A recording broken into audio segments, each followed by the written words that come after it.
Make it a date with Seun Okinbaloye on Mike On Podcast every Saturday at 7 p.m. as he x-rays issues beyond the regular and dives deeper to depths that allow him bring you answers to questions on your mind. In this podcast room, everything points to accountability, and you are the boss. No one understands how to hold public figures to account like Seun Okinbaloye. Catch Mike On Podcast live this Saturday at 7 p.m. on YouTube, Instagram, and X. Mike On Podcast for the independent mind. The weight of this whole matter in terms of the publishing or whatever that goes wrong in that tape, the burden is on VDM, not on Bobrisky, in the eye of the law. Is that right? Basically, Bobrisky has not published that communication. With respect to defamation, the law as to defamation is not necessarily about the content, it's about the publication. What constitutes defamation is publication of an injurious word or injurious publication which impugns or which tends to impugn on the character or standing of a particular individual. In this instance, I've heard some persons say, why is Mr. Falana SAN and Fowles, why they're not going after Bobrisky who made the alleged statements? That is not the issue when it comes to defamation, because in this instance, Bobrisky was not the one who made the publication to a third party. The conversation between Bobrisky and that individual, if proven, it's a different realm of issue. However, what is at the front burner as of today now is with respect to the publication of that audio, that voice recording to the public, which now tends to impugn on the standing and character of Mr. Falana SAN and Fowles, his son.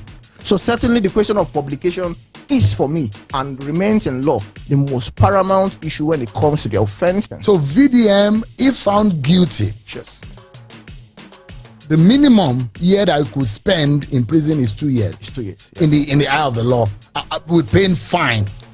No, by the provisions of the criminal code and penal code. In this instance, now the penal code. The penal code says a period not extending 2 years, which means the maximum penalty would be 2 years, or alongside the fine.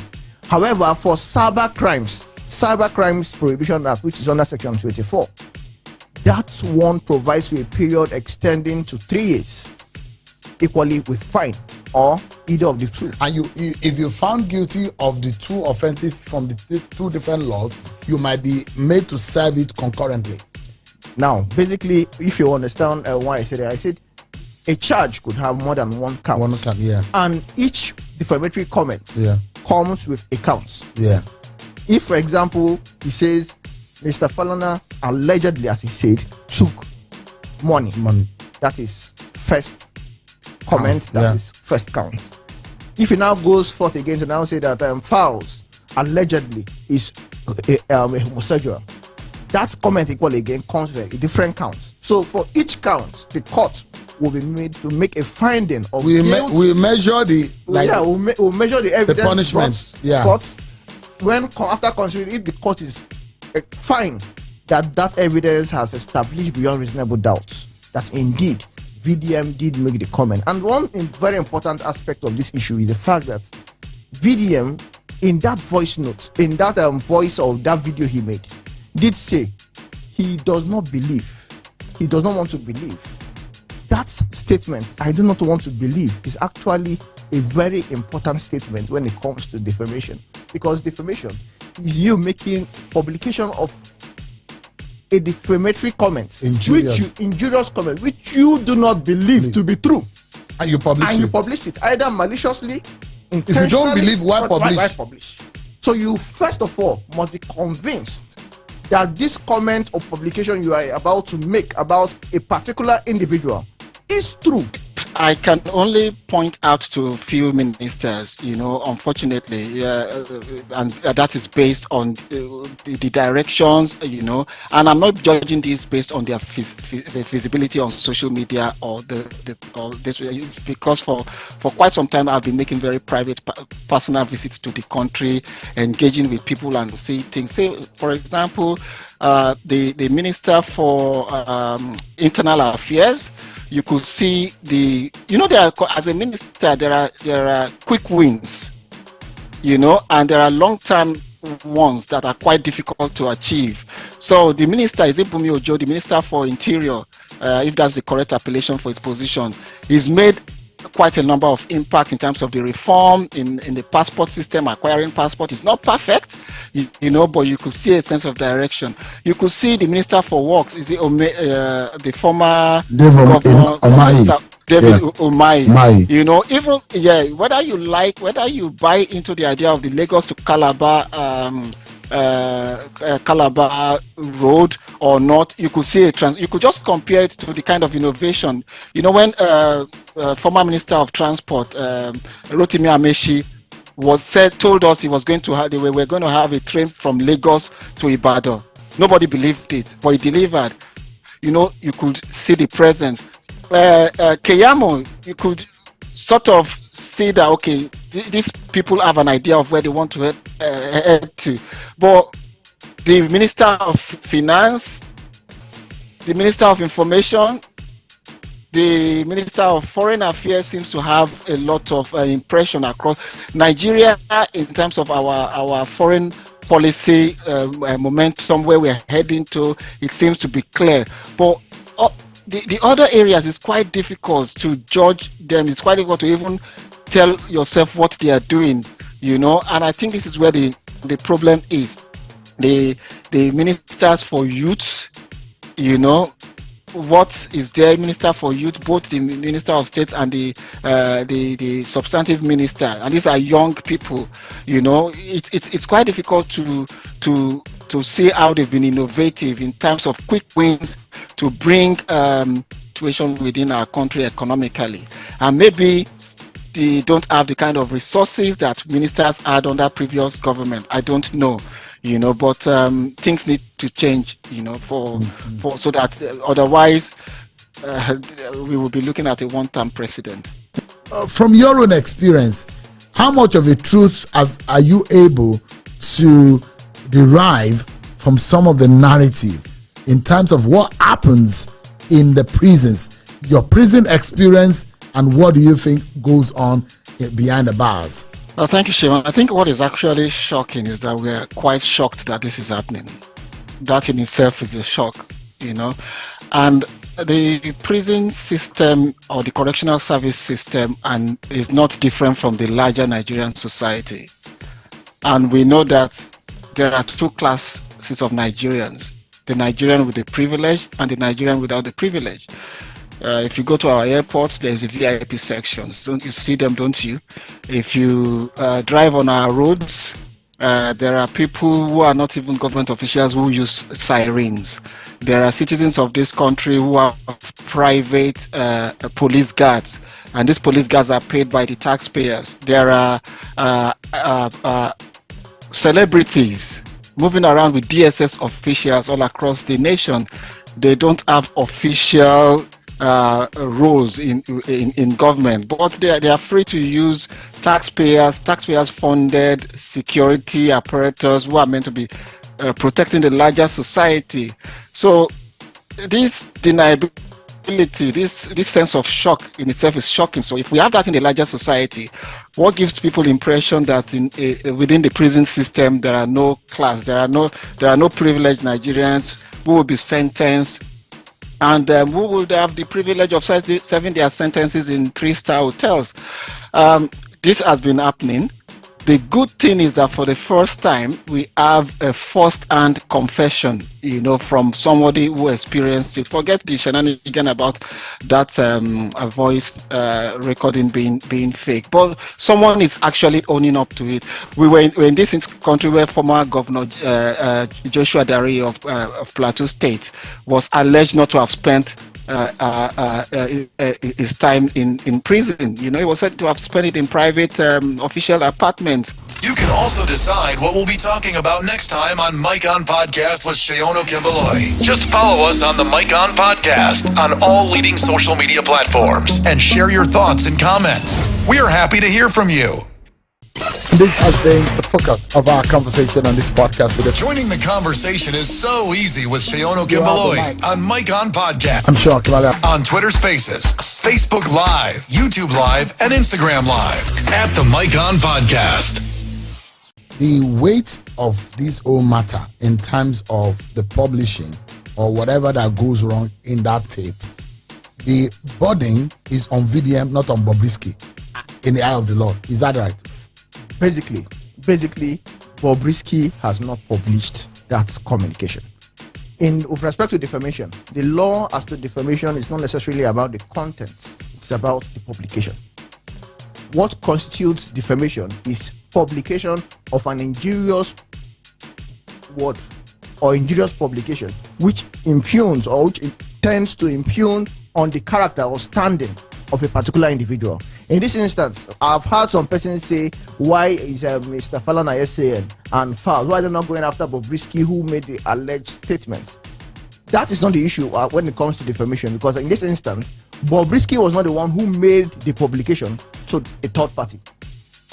The conversation between Bobrisky and that individual, if proven, it's a different realm of issue. However, what is at the front burner as of today now is with respect to the publication of that audio, that voice recording to the public, which now tends to impugn on the standing and character of Mr. Falana SAN and Fowles, his son. So certainly the question of publication is, for me, and remains in law, the most paramount issue when it comes to the offense. So VDM, if found guilty, Yes. the minimum year that you could spend in prison is 2 years. It's 2 years. Yes. In the eye of the law, with paying fine. No, by the provisions of the criminal code and penal code. In this instance, now the penal code. The penal code says a period not extending 2 years, which means the maximum penalty would be 2 years, or alongside the fine. However, for cyber crimes prohibition act, which is under section 24, that one provides for a period extending to 3 years, equally with fine, or either of the two. And if you're found guilty of the two offenses from the two different laws, you might be made to serve it concurrently. Now, basically, if you understand why I said it, I said a charge could have more than one count. One count, yeah. And each defamatory comment comes with a count. Yeah.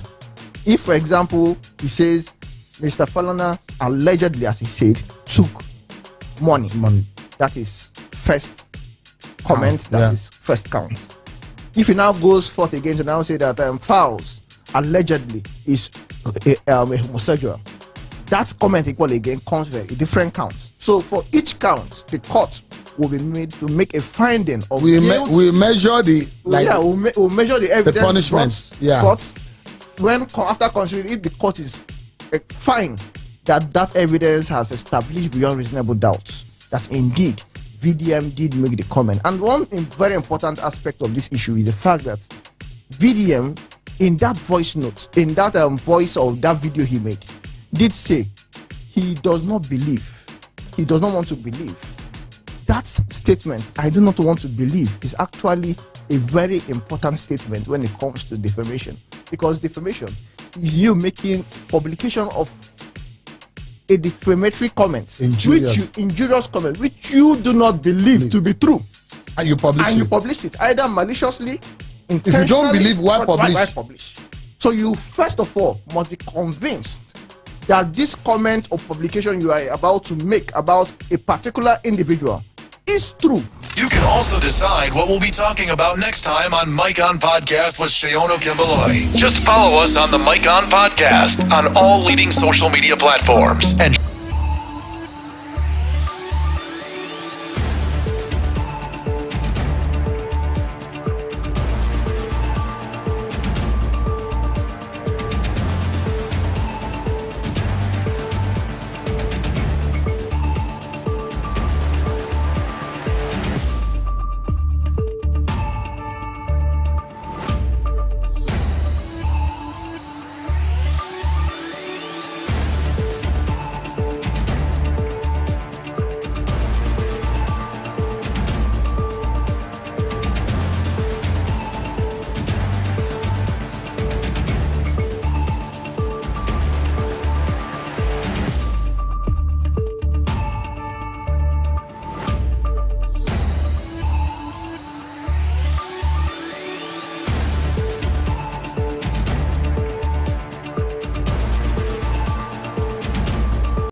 in this edition of the Mike On Podcast. One might assume that a written will leaves no room for dispute regarding the wishes of the deceased. However, this is far from the case in the family of Chief MKO Abiola. Abdul-mumin Abiola, son of the late Kudirat Abiola, has consistently spoken out about an ongoing family feud, alleging that his elder brother, Kola Abiola, alongside some other siblings, has disinherited the rest of the family. He details the legal battles he has fought in pursuit of what he believes to be the rightful inheritance for all family members, standing firm in his quest for justice. Seun Okinbaloye hosts this conversation on the Mike On Podcast.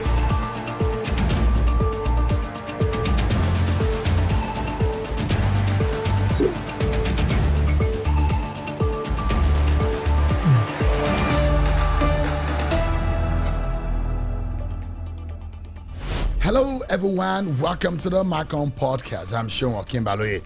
The Mike On Podcast is an independent show separate from my weekday show on China's television, which is Politics Today, and the weekend edition, Sunday Politics. Today, we're looking into the ongoing disputes within the Abiola family, particularly surrounding Summit Oil International Limited, a company founded by MKO Abiola in 1990. The legal and family conflicts over control and ownership of the company have escalated since its passing.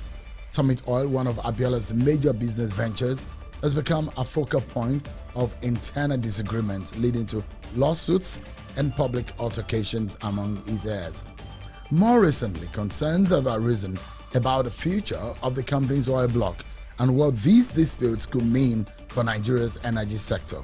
How might this impact the company's partnerships and the broader business landscape if the legal battles persist? My guest today hinted at a brewing tension when he last sat with me a few months ago. Since then, new details have now emerged in the old complexities.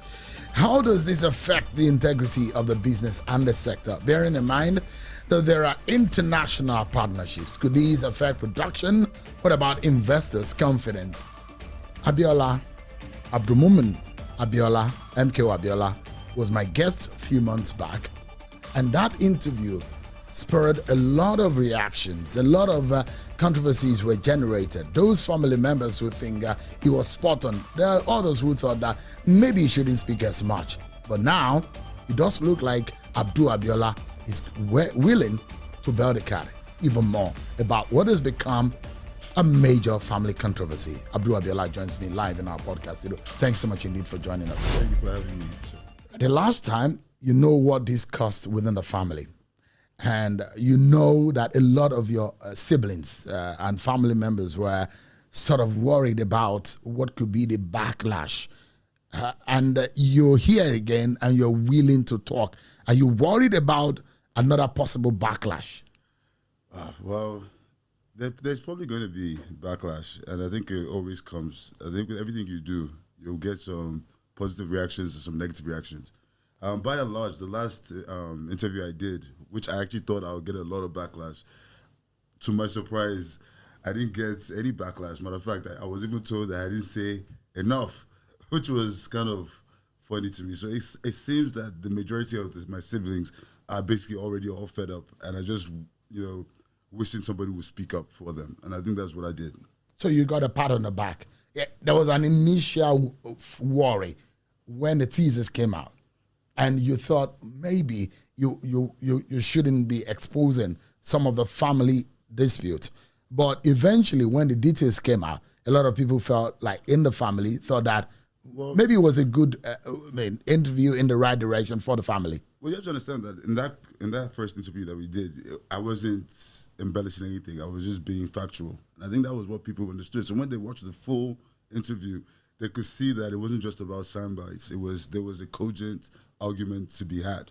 And I think that's what everybody perceived. And I think the general public as well perceived it in the way it should have been perceived, which was just, look, enough is enough. Things need to be done in a different way. The question here is, when you say your siblings, it does look like, before we get into the details, it does look like yourself, Lekon, Afsat, and or perhaps the children, Jamiu, the children of the second wife of MKO Abiola, Kudirat Abiola, are the ones who are in the forefront of these looming family dispute. They are the ones who are up and against Kola. Because I mean, in some of the documents that I have seen, it does look like they're the ones who are the concerned parties. Yeah. Yeah. Well, in first glance, it might look like it's a Kudirat Abiola family affair, but it's not. And what I'd like you to understand is, with everything that we've been able to accomplish, it's been a total collection of the whole family, apart from the first family. So, for instance, with the Concord, we have about 38 of our siblings joined us to rehabilitate that Concord. So we're working as a unit towards getting a just conclusion of this whole crisis. So, for instance, I'll give you an example. Like this, what we're doing now, the only reason we put our names up front is because if you look at the family dynamics, my father had built a wife for four wives. So if you had a house for 4 wives, the first wife had 3 boys, 2 girls. My mom had 4 boys, 3 girls. And then the third and fourth wife had all girls. Now, if anybody's going to challenge our Kola, it was going to have to be the boys that were in the house, who actually even grew up with them, who saw them. Is it my brother that lived outside the compound, who didn't have access to the compound? Is he going to be the one to challenge him? So I think it was, and I think that's also instrumental that you understand the level my brother went to make sure that he impoverished my mom's side of the family. So, I mean, it looks like a symbiote versus Kudirat family feud. That's what it's looking like. It's not a feud. It's not a symbiote versus Kudi. I think that's just you're reducing it. It is not a feud. This is about my father's last wishes and the will being executed the way he wanted. This is his property. This is his legacy. The way and the manner of which this thing has been managed so far is not helping, and that's what we're saying. And like I said, this is not only me speaking. I might be the vocal one, but the majority of my siblings has shared the same opinion, and they're also just as worried as I am. But most of them are just thinking, maybe one day, Kola would, see reason. But I don't think that is the right way to go. I think when things are going wrong, we need to call it out right there and there, so it doesn't get worse. So were you able, since the last interview, did Kola reach out? Kola Abiola, did you reach out to you? Did you hear from him? Well, to my surprise, no, he did not reach out to me. And I was, frankly, maybe disappointed.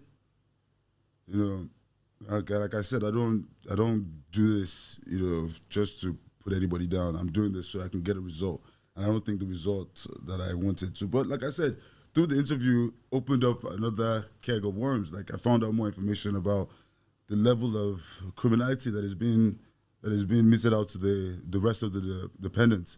This is, from what I now know, I don't know if I can even have a conversation with him. From what I've realized and what I found out over just the past couple months after the interview we had, it seems like what was done, not to mention the issues that happened after my mom was killed, but even just going forward and just seeing that there might just be no way of getting any kind of justice except we get the powers that be to do the right thing. The last time you told us how many, you said about 50, that there were about over 100 children, but about 50-something are confirmed by DNA. That's what you told us the last time. Confirmed that MKO Abiola's hairs. Yeah. Is that right? Well, okay, so you have to understand that. Okay, so the number I was told was 55. The number I have was 55. But when I looked at the qualifying children's list, we're actually totaling 48 children. So there is a qualifying list. There is a qualifying. What was the standard in determining that? Well, there was my father had left some of his DNA at a lab in the UK, where once he had passed away, any child who could prove like that he was a child of my father should go to that hospital and provide blood or something or a sample of their own DNA, and that would be juxtaposed against my father's. And once there was some kind of similarities, you would know that you're a child. So that was basically the requirement. You had to go through that blood test. So it was only 43 isn't it? That out of the list you said were qualifying, there are 49 rather. Yeah, 49 of them who not only they were the ones who qualified that matched the DNA of MKO Abiola, but there are more people who went. But there are some people who didn't match. Who were not. So what's the fate of them? What their fate rather? Well, the bottom line was, if you know what I mean, if you are not an Abiola, then you don't stand to inherit from the will, or you're not a beneficiary, and that part of the will not apply to a non-Abiola. You know, and I think it's just normal. It's just right that those checks and balances are put in place. That way, you're protecting yourself and also your dependents from So I think that was what my father's idea was, that his money and his wealth should be shared amongst his living heirs, and I think that's what he tries to do. So in all of this, one will wonder, for the first time, I'm citing the MKO Abiola's will, and I see that it was detailed, most of which he even gave the other names of the wives, listed the benefits. In fact, there are clauses as to if there is a child that is not captured, except give the exemption clauses on why a child will not qualify and all of that. And he listed the wives that are of his own knowledge. Yeah. And in all of this, when you say some of Abiola's children are suffering, one will wonder, there's a huge amount of money that the man has left in his will, except the will has not been executed. Okay, so let me give you some background on that. So basically, we did the blood test, so we had a list of qualifying children. Now, so basically, if you look at the will and you see how systematic it is, he names the wives and he apportions money to them. I would like to give you something, some information on that. So my mom was number 2 on the list. I think she was apportioned 150,000 pounds. At the time, Kola had cited the fact that my mom died before my dad died, and because of that, British law would not allow him to release the 150,000 pounds to us. And he also said that his own mom too is dead, and he didn't get the 300,000 pounds for his mother, but you're the one sharing the money.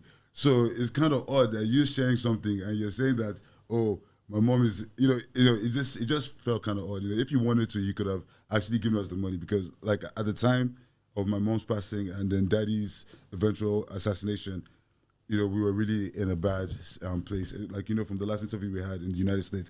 So it would have been useful for us to have that funds. Not to mention my mom's apartment in the UK, before we knew anything, Kola had sold it without telling my brothers or my sister anything about it.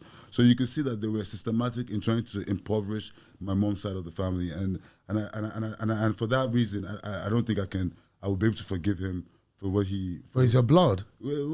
Forgiveness is of the Lord. If of God, and if you believe, if you're a man of faith, is it that difficult to forgive him? Well, if you see, it's one thing. You said we are blood, which is true, and they said blood is thicker than water. And you would think that being that we were blood, certain things that I was able to find out after the fact, because I didn't know, I couldn't understand any of these things when I was in the United States. I was only 8 years old. We couldn't afford to buy proper shoes for school, so my sister had to take me to Payless. I didn't understand that. And then I'm finding out that we had an apartment in the UK that we could have rented and could have been bringing money for both. I'm telling you that my sister used to do braids just so we could pay for food. That's Afsa Castello. Kafila. Kafila, yeah. Afsa was doing speeches at universities at 20, had to fly across America to do speeches at universities just to make $100, $200.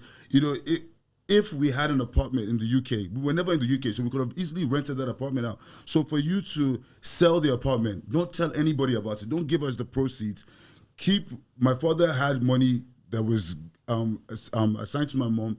It just smacks of a deliberate attempt to put somebody down. And if that's the case, then if my brother is doing that to me, then I wonder what my enemy would do. Your father is said to be worth over $1 billion US dollars, isn't it? I'll say way more. Way more. This is by value of assets and what was underground at the time that he died, out of which in the will he was saying, I give the following pecuniary legacies, all free of inheritance tax and other duties leviable in any part of the world at my death to Simbiat Atinuke Abiola, the first of the wives, the sum of £300,000.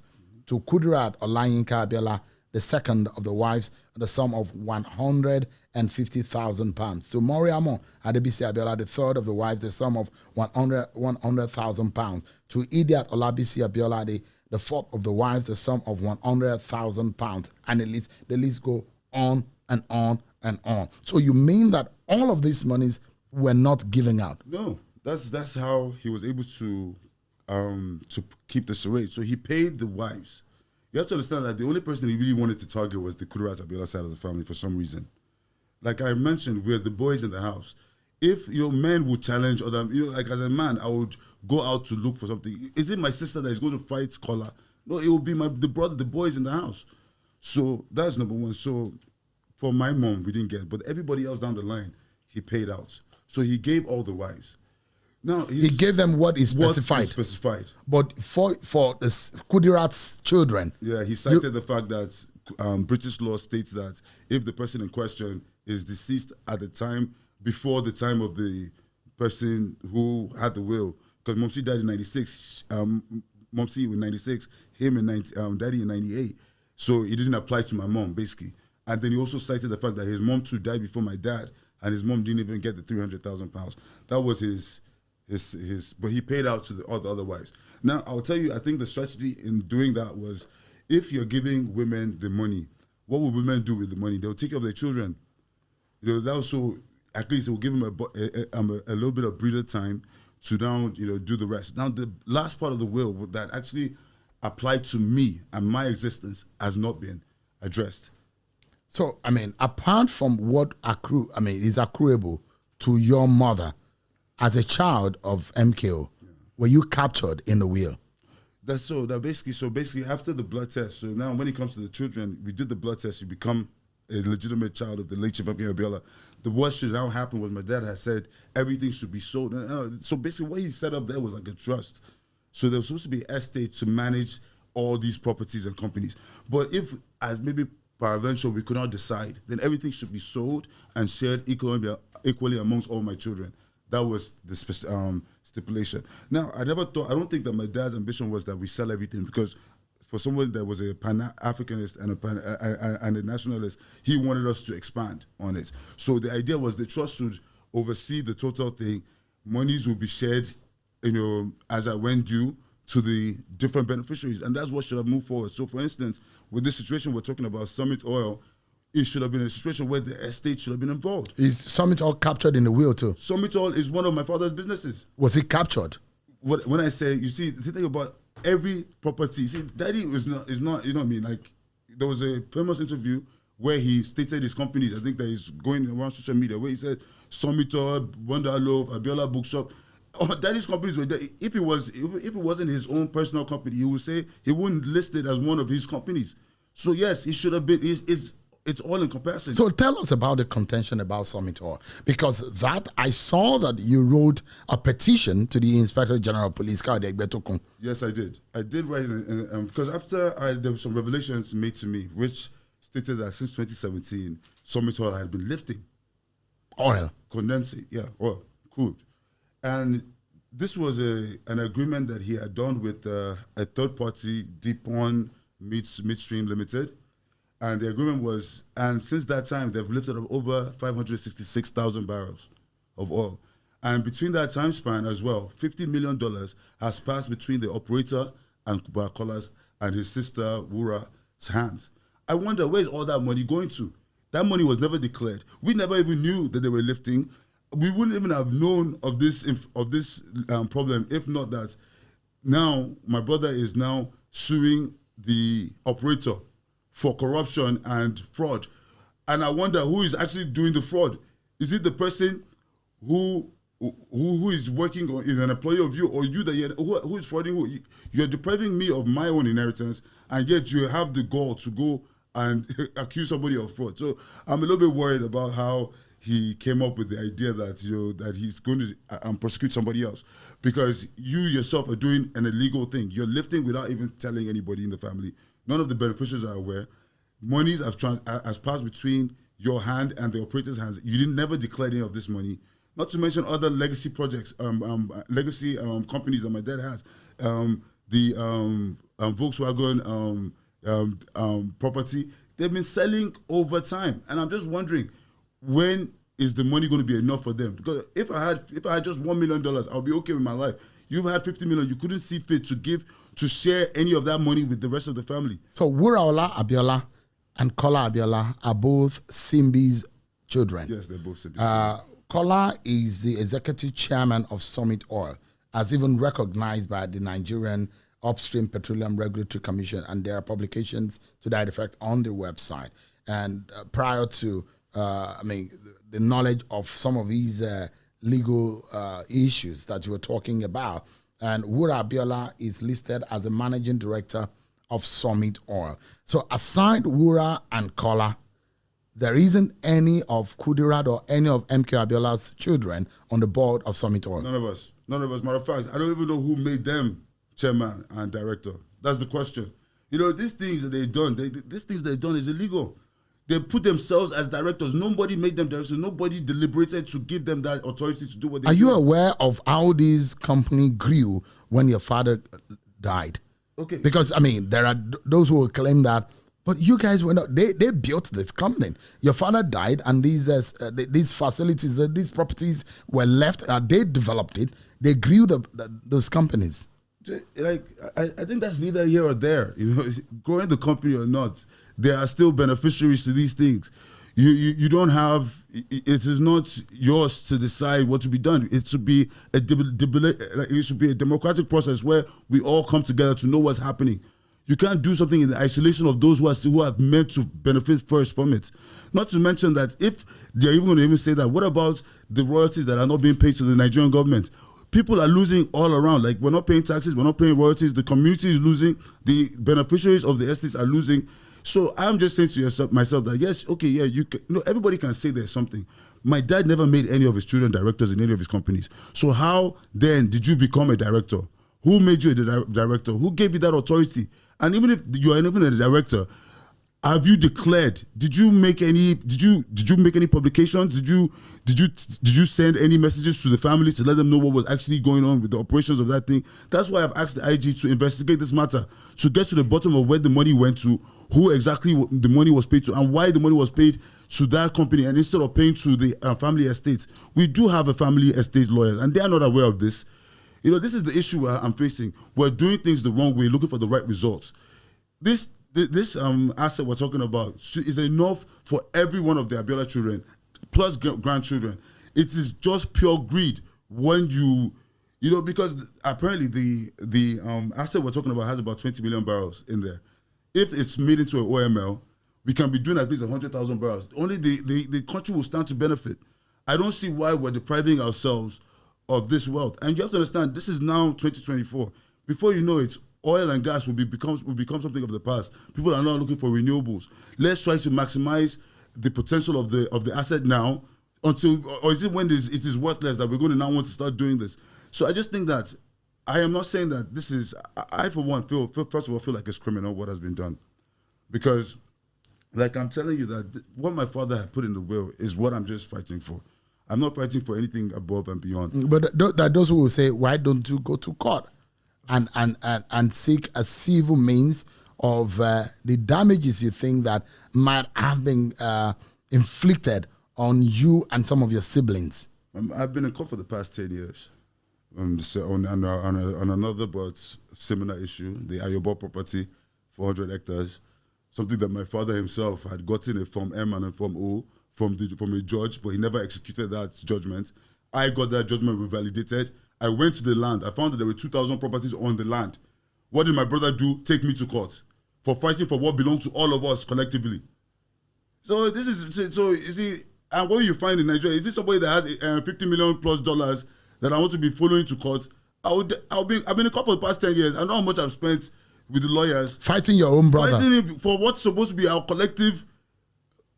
Why is it that you're the only one fighting? I'm not the only one. I'm saying but I mean that we, because I like Lekon. Is Jamiu involved? Is Kafila is involved? Moriam. Matter of fact, let's leave the Kudirat side of the family alone. Everybody down the line, Walia from the third wife, almost everybody is frustrated. I have my siblings in America.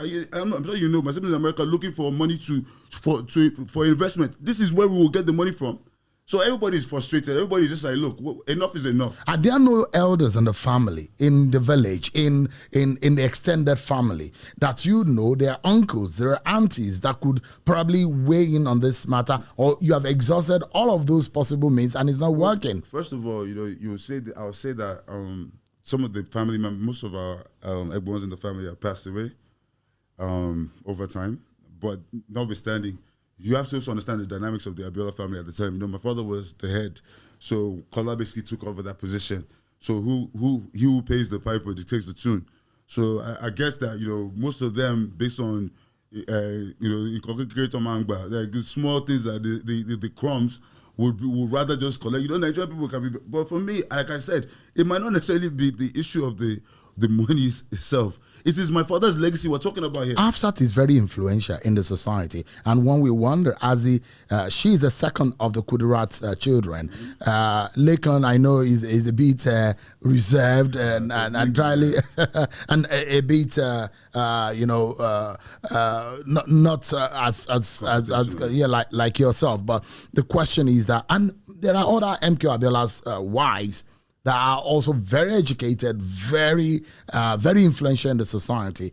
I'm wondering, how is this battle so difficult? Well, it's only difficult because of the peculiarities of the society we find ourselves. This shouldn't be an issue. Matter of fact, I shouldn't be talking about a will that was done maybe in the 1980s and maybe it was actually official after Popsi had died. So we're talking 24 years or 26 years of this matter. We shouldn't be talking, if it was a sane, law-abiding society, this shouldn't be happening. Matter of fact, the day after Popsi had died, this thing should have been sorted. So we're only having this conversation because of the society we find ourselves. But like I said, just because the society is flawed doesn't mean I should allow injustice to reign. This is injustice. It is wrong. The IG should investigate. I've even written to the DSS. Everybody should investigate these people for this, because it's blatant. How can you change a CAC document? How? How did you become a director? I want to know. Who gave you that authority? I'm not a director, and I wouldn't even go around saying I am, because I'm not. But the bottom line is, I am an heir of this thing. I'm a beneficiary. I am Abiola, true and true. And the bottom line is, what my father said in his will, that's the only thing I can use. The last will and testimony, this is what he had in mind for me as one of his child. He even said it now, don't give them the money now, wait till he's 21. Now, I'm about to be 40. So if we're waiting to 21, then I've passed 21, so I need what my father had apportioned to me, so I can take care of my family. So the question here is, these are not just company of the kiosk. These are legitimately registered companies listed by the Corporate Affairs Commission. Yeah. These are recognized and doing business not only with government but also with other private sector entities. Yeah. You in fact written to a letter to Ali Button and to the CEO not to do business with your father's oil company, Summit Oil. Do you think that this effort in any way wouldn't, on one hand, jeopardize business of the Summit Oil, or perhaps also smear things down the road? In the contrary, I think what I've done is protect the integrity of the company. Because if the management are doing things that are illegal and borderline fraudulent, people shouldn't participate in that illegality. So I think I am protecting the interests of the public, because maybe they don't know. They might not know that what they're doing is wrong. Because look, like I said, I wrote that letter to Ali Button. What did Ali Button do? They moved all the equipment out of the place. They understand the magnitude and the implications of what these people are doing if they don't understand it themselves.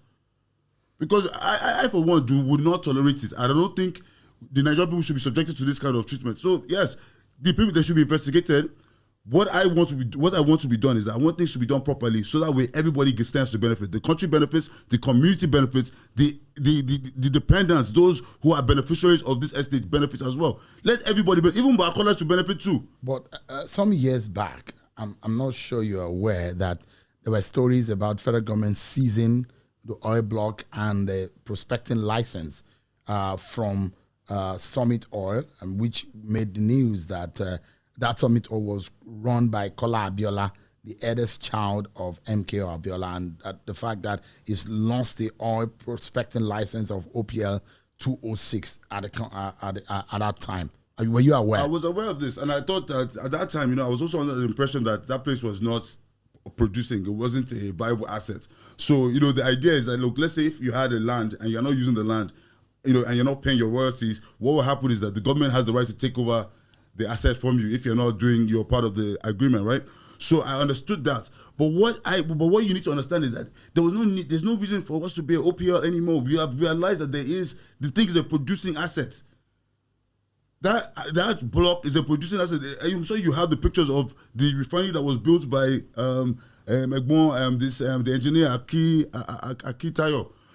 So the idea here is we want to move on. Like I said, we are all looking for. So is because the operating license of OPL 206, which was owned by Summit Oil, expired around 2014, 2015. I'm asking directly, has it been reactivated? Okay, so from what I do know is that there was an argument between the operator and my brother, and it's been off. There's not been any production for about 3 years. So let's just say that it must have been, if you're saying 2017 we lost the license, it must have been issued to us, and then maybe in 2021 we stopped production because of the argument between my brother, and my brother is accusing him of $5 million. That's DuPont. He's accusing DuPont that they're owing Summit of $5 million. Yet he hasn't accounted for the $50 million plus that he had collected from DuPont before. He also, the $30 million that he collected from Sonterra, he never accounted for that. So it's kind of rich when you have an agreement with somebody where it's like a willing buyer, willing seller agreement with somebody. You know that it's a continuous thing. So if production, and the third party, the DuPont people are saying that, look, let production start and we'll pay you your money, which is only smart. It's a long-term agreement.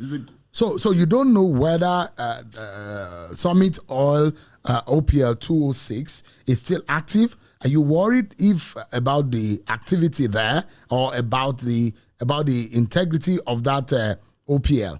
I am worried. I'm very worried about it, and that's one of the reasons why I'm crying out and I'm speaking out now. About once I found out the situation at hand, I think it's best that we come clean. He who goes seeking for justice must come with clean hands. We go clean and say, okay, well, yes, the management made mistakes in these places. How can we make amends? Not that we double down on the errors that were made in the past. I think that is my own drive. So our own idea really is, my sisters and my siblings, about 40 of us, are unified in this thought that, look, what we are trying to do now is have a situation where everybody's on the table going forward. That way we're informed. And when you're informed, you can now make logical decisions. But without knowledge, you can't really do much. So now that we are aware of these infractions and some of these frankly criminal activity, we have written to the necessary authorities, we've written to DPR to get clarification, CAC to get at the time my dad died, what the document said, because you find that none of us were ever directed. They dug the very first for the first time in 1992, and as records show that the company has over 50 staff, and they've been drilling, and they acquired a 2D seismic in 1991 and drilled the first exploration well in the first quarter of 1992. And which discovered the OTN Feud and OPL 205, arguably the first oil discovery ever by a private indigenous company in the Federal Republic of Nigeria.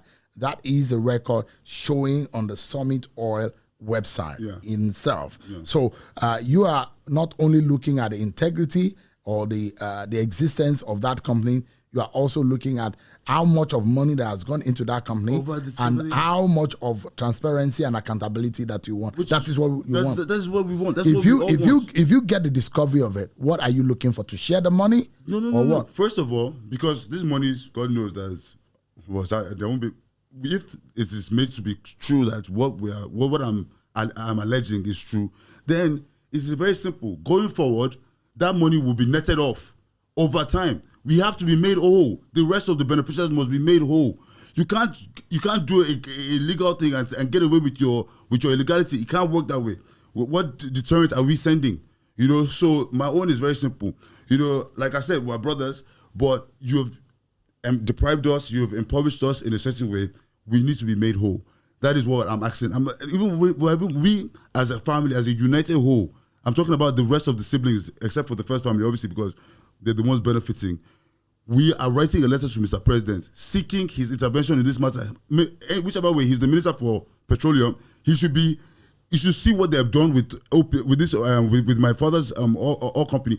I know that if this can be happening with such a company, God knows how many companies are also using that, and that might be also a reason why our subsidy and all these things are becoming unbearable. We need to tackle this thing at the source. So that's my own grasp. I don't have any issue with the money. So your appeal is to the president now. To Mr. President. You're talking to President Tinubu. He's my father's friend. He knows everything that my father suffered, how he suffered. He too has all these assets. Would he like things like this to happen in his own for his own children? I am appealing to him as the father of the nation and as the Minister for Petroleum to look into this matter.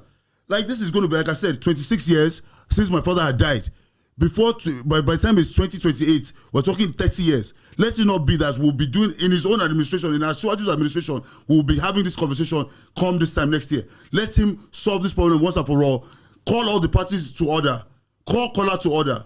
Enough is enough. If you have been benefiting for 24 years, the money you have amassed in that 24 years, you should not even need Abiola's assets anymore.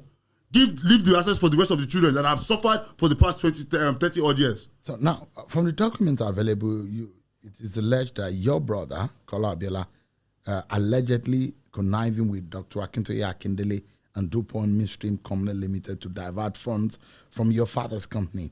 And these are heavy and weighty allegations. What more do you know about that? These are not allegations. It's what it is. We were saying weighty allegations. This is what it is. This has been going on since before my father was even dead. But you don't have the facts to if truly those funds are diverted, and that's why they are in the realm of allegations. Don't I have the facts when it was never remitted to the estate?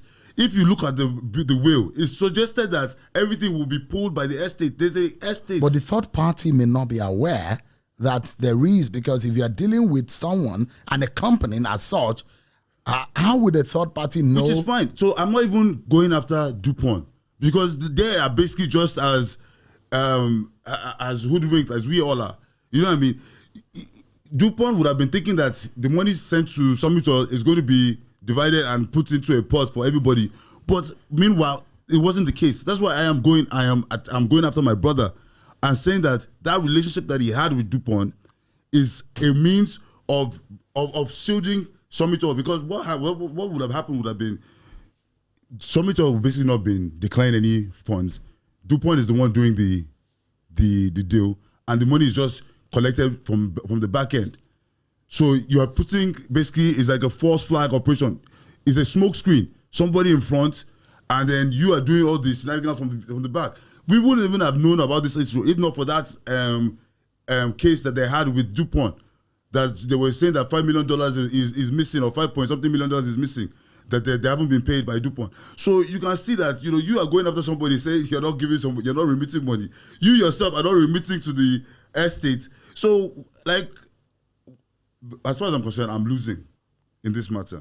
I'm losing. My children are losing, and this is not what my father wanted. I think that's all that matters, really, what he wanted. So is there kind of consensus within the family, all the wives as listed in the will, and all the 49 children legally and are so established as the heirs of MKO Abiola? Do you guys have some kind of family meeting on this kind of matter, or you're just having pockets of? Okay, so no, like now, like most of us are really like we're all adults now. Like I said, I'm about to be 40, so basically most of us are about to hit that 40 mark. We have a family group, Abiola beneficiaries, and at the moment, I have everyone of like we are coming together. We're informing each other about the issues, and I'm speaking to you now on the group. I have about 30 of my siblings. And on that letter to Mr. President, it's not going to be Abdul and maybe the Kudi side of the family. It's going to be all of us, itemized as in signing on that agreement, the beneficiary seeking his intervention as a unified whole. So basically, we are united. We are. Like the younger group, all of us, we all see for me, I just think that it's just sad that for such a wonderful and vibrant family. Like, we're all trying our best. Like, and this is not the first time. We have tried to reach out. We have tried to go through the estates to solve these issues. You know, the Kola has taken the estate to court. You know, it's like everybody, he's just taking everybody to court. And with $50 million plus, I guess you can afford to be in court all your life. You know, because the way it works, as far as I'm concerned, we'll be there for the rest. I'll be there because this matter should be a clear and court case. There shouldn't be any issue. But I've been in court for 10 years, so you can see the situation. That's why I'm actually appealing to Mr. President, and we're beseeching him that enough is enough. You know, he's even aware of this matter more than most, because, like you said, we have actually tried to use the backdoor method, a way where we don't have to come into the public. But it seems like you know when you try to use that approach, you might come out as being weak. No, you're not being weak. I was trying to protect my father's integrity and image. That's why we didn't say anything. That's why we were all quiet. So you're worried that legacy of MKO Abiola might die with what is going on? No, I think the legacy is dying. It's dying over time. Think about it now. What was once Abiola called Wonder Loaf, Bookshop, all these things that Daddy created to employ Nigerian people, where are they today? Even the Summit Hall is working it's more like a skeleton company. 50 plus people. Are you saying that that's a company? 50 people? You haven't even scratched the surface. We have 220 million people in the country. You're doing, we can definitely scale up. I'm sure that's not him working at Optimal. Maybe he's just trying to a skeleton crew, 50 people just collecting handouts. That is not what my father wanted. My father, in his heyday, if you knew, he was one of the highest employers of Nigerian labor. So don't come and quote 50 people for me and tell me that this guy is achieving now. Matter of fact, I actually think he's even very, very mediocre. I think me alone, I think I've employed 50 people in my own time. And I'm not the chairman of Summit, or I'm not making $50 million. So I wonder what he's doing with all that money. If you meet Kola Abiola today, one-on-one, face-to-face, physically, whether you're on the street of Abuja, what would you be telling him? I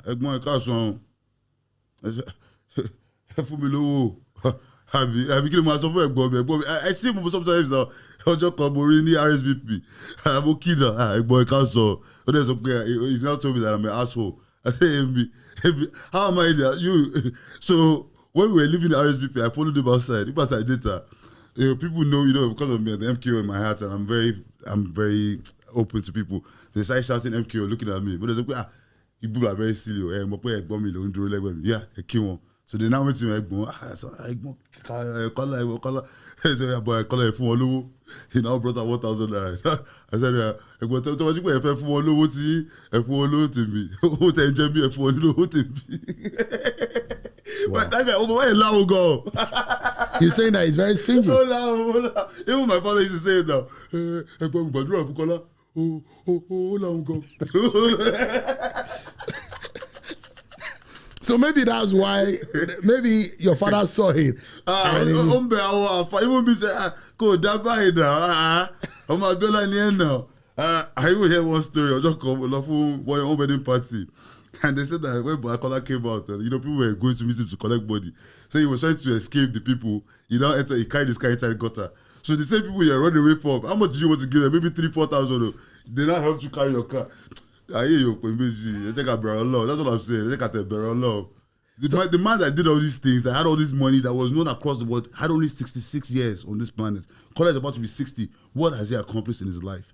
That should be. But MKO was very generous. He was, in fact, known as one of the people that have given, that people have benefited, and a whole lot of people will talk about him as the benefactor. For somebody that sent 29,000 people to school in this country, I would like some of these people who my father had helped in some way to also identify with him now and say that what Kola is doing is not right. Even you heard our Egbon now, Egbon Dele, the media guy, when he did that, when he was talking about his experience with my daddy when he was in the UK.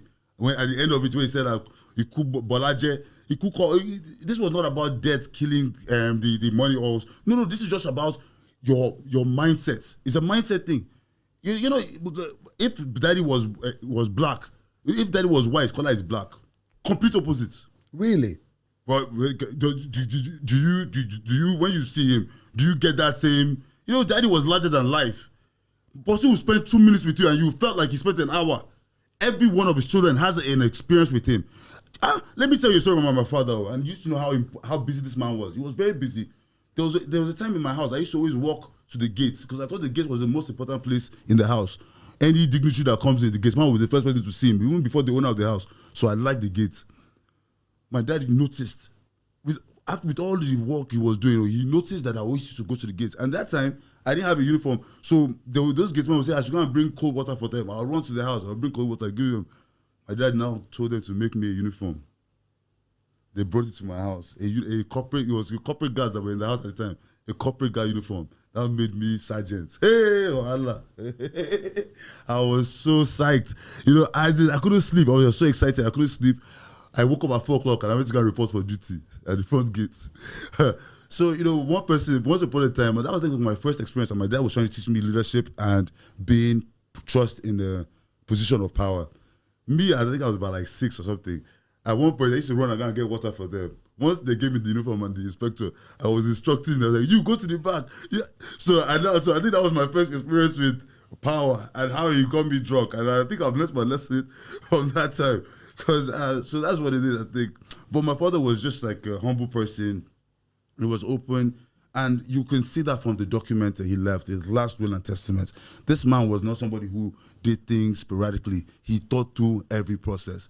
He probably even knew that Kola was going to be a danger to his succession plan. And that's why he put some of those stipulations in that will. If you notice, the will was supposed to be entrusted to 2 of his white lawyers and NatWest Bank. NatWest Bank pulled out of the agreement after my father had died. And that, I will always hold them accountable for this mismanagement of the will. Because that now left room for Kola to manipulate his way into the process, now becoming a trustee. How can you be judge and jury in your own case? You are just a beneficiary. You don't have a right to detect. So are you saying Kola is a trustee? He got the UK judge in colludes with the 2 other lawyers to become a trustee, and I think also as in putting himself as a trustee was also able to stifle the progress of the thing.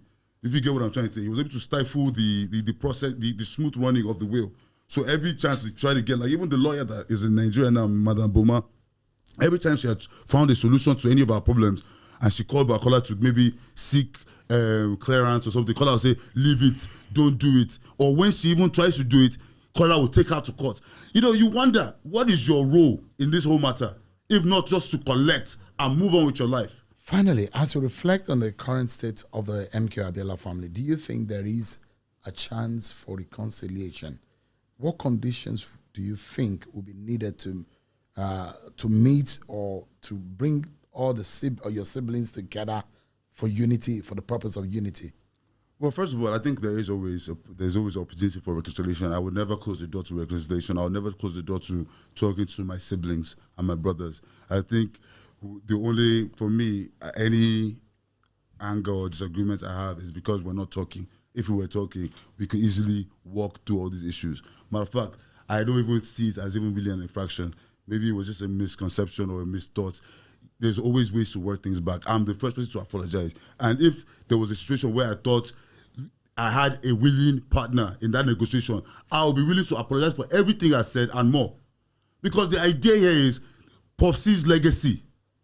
Let it not be that you want to run for president and nobody will vote for you. What is that?